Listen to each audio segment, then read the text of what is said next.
Shalom, graça e paz, tudo bem? Quem fala é teu amigo evangelista Lucas. Hoje eu vim trazer um pequeno devocional sobre o tempo de Deus. O tempo de Deus na nossa vida, o tempo de Deus na nossa história. E quando chega o tempo de Deus sobre a nossa história. Eu sei que é uma incógnita para muitos falar sobre o tempo de Deus, porque é no tempo que nós somos provados. Mas antes de mais nada, vai deixando o teu like aí, vai compartilhando. O mais importante, vai se inscrevendo, compartilha com teus amigos, para que essa mensagem ela alcance mais e mais pessoas. Tenham recebido testemunho de pessoas que têm sido edificadas, e isso é maravilhoso, porque somos chamados para isso. Somos chamados para dar uma palavra de esperança, para dar uma palavra de ânimo, para que você venha crescer espiritualmente e alcançar níveis mais profundos em Deus. Uma maturidade espiritual que te faz avançar no discernimento daquilo que Deus quer para a tua vida. Amém? Mas nos dê essa força e dê essa força ao reino também. Tá bom? Mas antes de mais nada, vamos orar aqui. Eu vou ler um versículo e a gente começa. Espírito Santo, obrigado pela tua presença. Queremos te agradecer, Cordeiro Santo. Dá-nos do teu espírito de sabedoria e revelação, Pai. Que não seja eu, mas seja a tua voz. Seja a tua palavra. Ah, Senhor, cada pessoa que vai assistir eu me conecto. Que as palavras do teu coração venham sobre os corações dos teus filhos, ó Pai. E que os teus filhos possam viver essa nova temporada em Ti. Em nome de Jesus, abre o nosso entendimento, que teu espírito de revelação e de sabedoria venha sobre nós. Espírito Santo, eu peço que o Senhor toque essa pessoa que vai estar do outro lado da tela. Ah, Senhor, que a paz que excede todo entendimento venha sobre essa vida. Em nome de Jesus Cristo. Em nome de Jesus Cristo. Amém. Vamos ler a palavra do Senhor. É um capítulo que eu amo, adoro esse capítulo, porque fala muito comigo. É Esther, capítulo 6. Vou ler numa versão antiga, mas a expressão do texto é a mesma. Vai dizer o seguinte: naquela mesma noite, fugiu o sono do rei. Então mandou trazer o livro das memórias, das crônicas, e se leram diante do rei. E achou-se escrito que Mardoqueu tinha dado notícia de Bigtã e de Teres, dois eunucos do rei, dos da guarda da porta, de que procuravam colocar as mãos no rei, pôr as mãos no rei. Então disse o rei: que honra e galardão se deu por isto a Mardoqueu? E os mancebos do rei, seus servos, disseram: coisa nenhuma lhe fez. Que texto maravilhoso que nós acabamos de ler. Aqui a palavra vai nos dizer sobre um homem chamado Mardoqueu. Um homem que era tio da rainha de Esther. Um homem que tinha dado o livramento ao rei. Um homem que tinha falado sobre duas pessoas que queriam matar o rei. Porém, nada foi feito a este homem. Este homem, ele honrou o rei. Este homem, ele fez algo pelo reino. Este homem, ele fez algo pelo rei da Pérsia. E nada foi feito a este homem. Apenas desonra, talvez. Talvez ele tivesse feito algo para o rei e esperava algo ser retribuído a ele naquele momento. Porém, o tempo se passou e nada foi feito. Mas a palavra do Senhor vai dizer que quando chegou o tempo, outras traduções vai dizer quando chegou o tempo, Deus ele honrou Mardoqueu. O que é que eu tenho que entender aqui? Eu tenho que entender que existe um processo que vai me projetar para a promessa. Um processo que vai me projetar para a coroa. Um processo que o Senhor vai me lapidar, vai me estruturar, vai me dar maturidade, vai mudar a minha mente para me projetar para a coroa. Muitas pessoas elas desistem no meio do caminho, porque fizeram algo para o rei, fizeram algo para o reino e elas se sentiram, como é que eu posso dizer, injustiçadas. Elas sentiram que nada aconteceu. Assim também é na oração. Muitas pessoas desistem, por quê? Porque não estão vendo o resultado que é tão esperado. Mas eu tenho que entender que existe um tempo. Existe um tempo para a promessa ela ser cumprida. Existe um tempo que Deus ele vem para te honrar. Não foi o tempo que Mardoqueu queria, mas foi o tempo que Deus queria. Eu não posso me precipitar. Eu não posso dar um passo maior do que a minha perna. Porque talvez eu não esteja preparado para viver a promessa. Porque talvez o tempo do preparo é mais importante do que a coroa. Porque na verdade, não é quando eu chego e estou na coroa, mas é aquilo que eu me torno no processo. É a maturidade que me eleva e me projeta para a promessa. E você entende? O primeiro ponto aqui é a maturidade. Para que o tempo de Deus chegue na nossa vida, nós temos que ter maturidade. Toda prova, toda luta, todo deserto que Deus nos coloca é para que traga maturidade, perseverança. Pedro diz: não estranhe a provação que vem entre vós. Não estranhe o fogo da provação que arde entre vós. Tiago diz que a perseverança ela produz uma ação de fé, que produz um caráter aprovado. E para mim ter um caráter aprovado, eu vou ter que passar por provas, eu vou ter que passar por desertos. Porque essa é a ótica do céu de provar os seus filhos. Antes de Deus te elevar, Ele vai te provar. Antes da elevação existe um tempo de provação. Para que eu entenda que nada posso por mim mesmo, que nada faço por mim mesmo. Talvez se Deus te desse essa empresa agora, você se vangloriaria, você estaria com muito orgulho. Talvez se Deus te desse esse ministério agora, você se orgulharia. E você entende que existem provas. Existem coisas na nossa vida que não estão mudando porque nós não estamos entendendo o que Deus quer nos trazer. Porque quando chega o tempo de Deus te honrar, não há macumbeiro, não há quibandeiro, não há bruxaria, não há macumbaria. Porque chegou o tempo de Deus. E a palavra vai nos dizer de livros. Daniel capítulo 7 vai dizer que o juiz ele se assenta no tribunal e são abertos livros. Aleluia. Apocalipse capítulo 5 vai nos dizer de livros. João ali no final, no Apocalipse capítulo 19, capítulo 20, vai dizer que o juiz ele se assenta e são abertos livros. Eu quero que você entenda que existem livros de memórias. Memórias de tudo aquilo que você fez para o reino. Memórias de toda oração, de todo jejum, de toda oferta, de todo sacrifício, de todo evangelismo, de toda palavra profética, de toda pregação, de tudo aquilo que você fez para o reino. De toda a oração que você jejuou, que você orou pelos teus parentes. Existem memórias celestiais, livros de memórias, tribunais de Deus, aonde as memórias são escritas. E uma coisa é certa, Deus ele não brinca com o sacrifício de ninguém. Uma coisa é certa, quando chega o tempo do Senhor te honrar. Eu não sei quem está precisando escutar isso, mas o Espírito do Senhor ministra ao meu espírito que existe um tempo que a vitória vai chegar sobre a tua vida.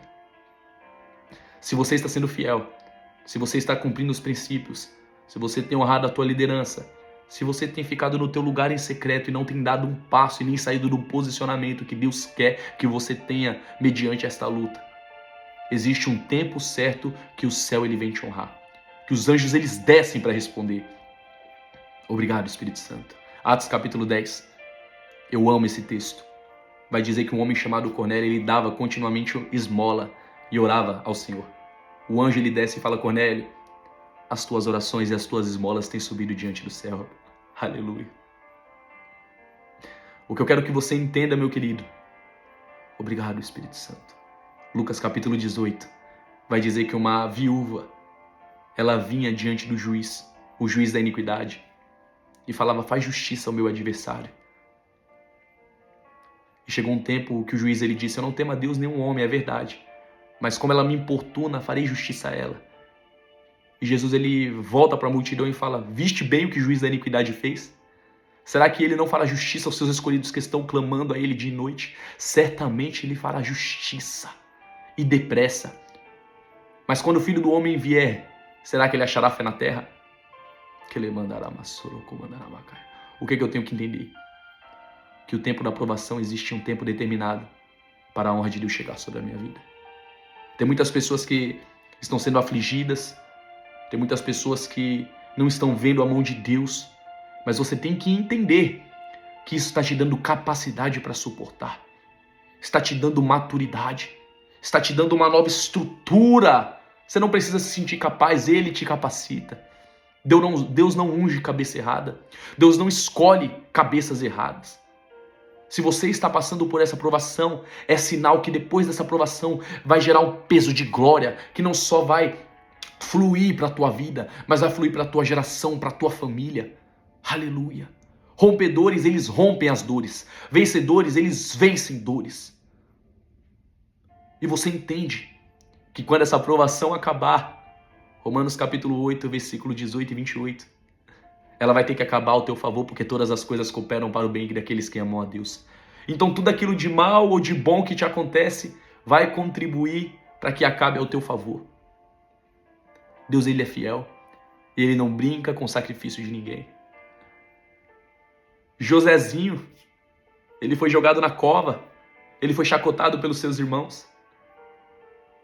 Só que aonde José estava, a presença dele, do Senhor, fazia ele prosperar. Ele prosperou a prisão, ele prosperou a casa de Josafá, de Potifar. Por quê? Porque ele tinha algo chamado a presença de Deus. Sabe por que tu ainda não sucumbiu? Porque a presença de Deus está com você. Sabe por que ainda você não morreu? Porque a presença de Deus está com você. A minha pergunta para você hoje é: você tem uma palavra de Deus sobre a tua vida? Você tem uma palavra que o Eterno determinou sobre a tua vida?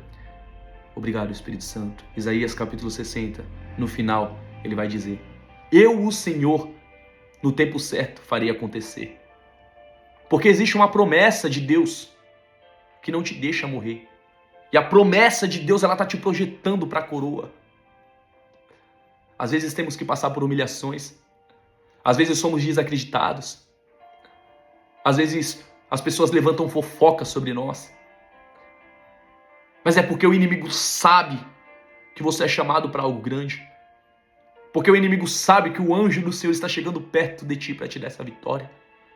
E existem batalhas que nós vamos travar, que só vamos ter o Senhor conosco. Vamos ter que batalhar com Ele para que a bênção chegue. Jacó, no capítulo 22 de Gênesis, vai dizer que ele batalhou a noite inteira com o anjo do Senhor. E disse: Senhor, eu não te soltarei enquanto não me entregares a minha bênção. E o anjo, ele disse: como é que é o teu nome? Meu nome é Jacó. Será que o Senhor não sabia o nome dele? Sabia. Mas às vezes o Senhor quer ouvir da tua própria boca. Porque para Jacó ele virar Israel, tem que ter um processo. A partir de agora não se chamará mais Jacó, mas Israel. Porque lutaste com os homens e com Deus e prevaleceste. E tocou na coxa dele. E ele nunca mais andou normal. Porque pessoas que andam com Deus e recebem o toque de Deus, elas nunca mais serão as mesmas. Porque você está sendo marcado. O processo, ele vai trazer marcas sobre a tua vida. Ele vai trazer marcas sobre a tua história. Vai te trazer uma maturidade, um peso de glória fora do normal. Obrigado, Espírito Santo. 2 Coríntios capítulo 14, capítulo 4, versículo 16. Porque as leves e momentâneas aflições passageiras estão produzindo para nós um peso de glória eterna. Então, fixando os olhos, não naquilo que se vê, mas naquilo que não se vê, ao ponto das coisas visíveis ser carnais, mas aquilo que não se vê é eterno. Aleluia. Então eu fixo o olho naquilo que não é terreno, mas naquilo que é espiritual e a promessa dele. Eu tenho certeza que esse tempo ele vai chegar sobre a minha vida e sobre a tua vida. Para que um novo ciclo chegue, eu tenho que ter uma nova mentalidade. Eu nunca, jamais vou conseguir avançar para um novo ciclo com uma mentalidade velha, porque não se coloca vinho novo em odre velho. Mas o vinho novo é colocado em odre novo. E agora eu entendo que é da uva amassada que vem o vinho, que é da azeitona amassada que é produzido o puro óleo. Porque talvez Deus esteja tratando na tua humildade, no teu caráter. Porque talvez Deus quer colocar sobre você os frutos do Espírito. Porque antes de ser usado, nós precisamos ser lapidados. Entende? Um segredo do meu ministério é que quanto mais eu sou usado, mais eu sou lapidado, mais eu sou espremido. Porque é do trigo amassado que sai o pão. Aleluia. E o óleo é produzido pelo esmagamento. Mas eu sei também que existe um tempo certo para que Deus ele venha te honrar nessa terra. Eu não sei o que você está passando, mas você precisa escutar isso. Quando chega o tempo certo, o Senhor faz com que o rei não durma. O Senhor faça com que as pessoas não durmam para que elas venham te honrar. Existe um tempo certo para esse deserto acabar. Existe um tempo certo, Madorqueu, para Deus te honrar. O que eu tenho que entender? Que no processo eu não posso sair da minha posição. Porque a mão de Deus leva Ezequiel para o deserto, capítulo 37 de Ezequiel. Mas a mão de Deus não sai dele. Deserto é lugar de crescimento. Deserto é lugar de você profetizar. Deserto é lugar de você crer. Porque Hebreus capítulo 11 diz que a fé é o firme fundamento, é o nosso alicerce. A fé ela não depende de emoção. A fé é uma firme convicção. Entende? Quando chega o tempo de Deus, Talvez Deus não está te usando da forma que você queria. Talvez você queria um grande dom de milagres, um dom de cura, um maravilhoso dom de profecias. Isso é maravilhoso. Mas talvez você não esteja preparado. Porque existe um tempo certo. Talvez você queria um ministério, mas talvez você não esteja preparado. Sabe por quê? Porque muitas vezes nós falamos coisas que não deveriam.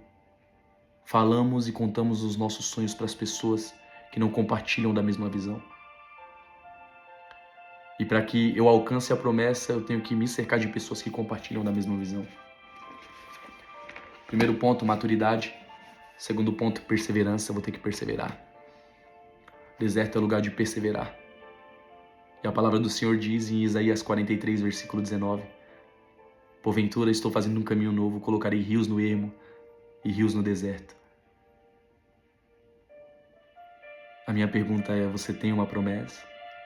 Porque quando chega o tempo de Deus te honrar, nada mais pode te parar. Porque a palavra do Senhor é viva e eficaz, mais penetrante que qualquer espada de 2 gumes, penetra até a divisória da alma, do espírito, das juntas, medulas do coração do homem. Está apta para discernir os pensamentos e intenção. E o salmista ele diz, lâmpada para os meus pés é a tua palavra, e luz para os meus caminhos. O salmista ele diz, escondi a tua palavra no meu coração, Senhor, para não pecar contra ti. Existe um tempo para que o Senhor te tire desse calabouço. Mas é necessário perseverar. É necessário você perseverar. Alguém precisa escutar isso hoje. Se você está sendo fiel ao Senhor, se você está sendo fiel ao Senhor, é necessário você avançar. Que Deus te abençoe. Que Deus faça resplandecer o rosto dele sobre ti. Que ele tenha misericórdia de ti e te dê a paz. Espírito Santo, fecha os teus olhos, vamos fazer uma oração. Espírito Santo, cobre essa pessoa com teu sangue. Senhor, eu não sei o que essa pessoa está enfrentando, mas se é uma luta emocional, se é uma luta conjugal, que a tua unção caia sobre a cabeça dela agora. Se é uma enfermidade, Senhor, que essa unção de curas e milagres venham sobre essa pessoa agora, eu imparto com ela. Se é uma honra, Senhor, ministerial, que os teus anjos visitem, Pai, essas pessoas agora em nome de Jesus Cristo. Que se há uma angústia, Pai, que saia do coração dessa pessoa pelo poder e autoridade do nome de Jesus Cristo. Porque existe um tempo determinado, Senhor, para a tua promessa sobre a vida dessa pessoa. E como uma voz profética, Senhor, eu profetizo sobre a vida dessa pessoa. Que sejam abertos, Pai, os livros, Pai, em favor dessas pessoas. Que sejam abertos os livros, ó Pai, em favor dessa pessoa e que ela alcance a tua promessa sobre a vida dela, a tua honra sobre a vida dela. Em nome de Jesus Cristo. Em nome de Jesus Cristo.